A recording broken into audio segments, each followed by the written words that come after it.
Sup mga tol, good day. Documentary number 150 na tayo. Let's G.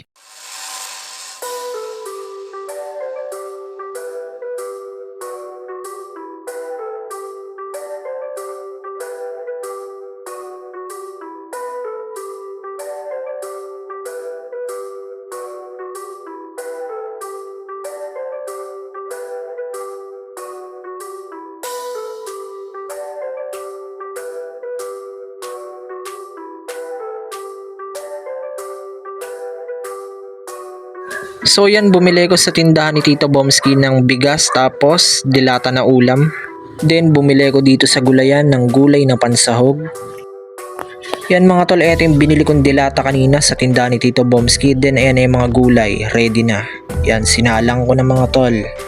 Let's go. Yan mga tol, well cooked na, kain na tayo. After namin kumain mga tol, ayan, sinarado muna namin saglit tong store. Mamimili lang kami ng mga kailangan dito sa store.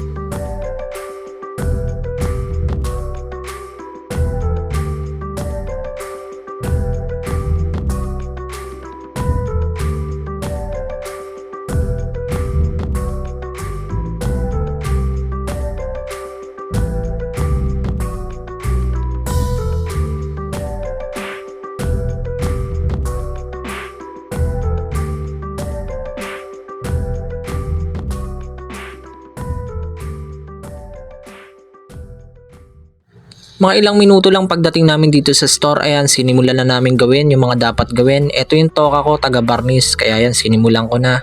Naghahanda na kasi kami mga tol para sa darating na simbang gabi at Pasko at bagong taon. Ito naman yung toka ni ate mga tol, kinakabit niya na yung mga artificial grass sa dingding. All goods na pala tong binarnisan ko mga tol.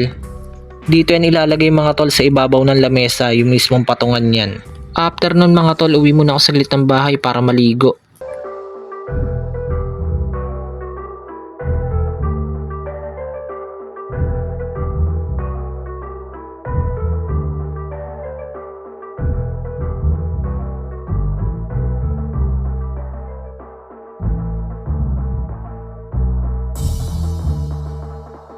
Okay na ulit mga tol, let's go. So yan, inaayos na ni mama yung ipapasabay ni ating tubig tsaka mga diaper sa ospital para kay Talia.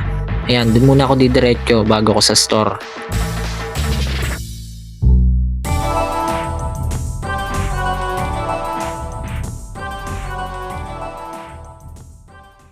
Awit mga tol, tapos na pala ang visiting hours kaya hindi ako po pwedeng pumasok. Kaya ang nangyari, sinalubong na lang ako ni ate sa entrance.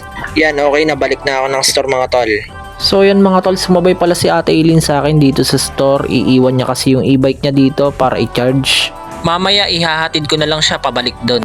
Hanggang dito na lang ang kwento mga tol. Maraming salamat palagi at sa itaas. And yung YouTube channel ko kapag gusto nyong bisitahin, mas maganda.